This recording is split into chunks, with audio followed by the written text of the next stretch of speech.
ওরে সাহেব কোথায়? কিছু বলবি? হ্যাঁ,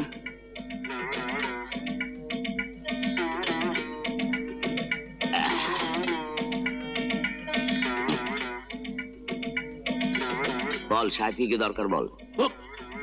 তুই সাহেবের চেয়ারে বলেছিস, এত আসপদ্ধা তোর? চেয়ারে তো বসিনি, চেয়ারটা পরিষ্কার করছি হাত না লাগিয়ে, বৈজ্ঞানিক উপায়।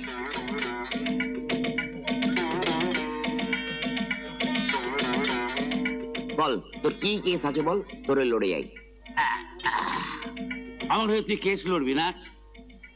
এক কাজ কর, সকালবেলা একটু মৌরি মিছরি ভিজিয়ে জল খা। আচ্ছা তোর পেট গরম হয়েছে। বল কেসটা বল, কেসটা বল। কেস আচ্ছা ধর, হ্যাঁ সাহেব ঘরে নেই, হ্যাঁ এমন সময়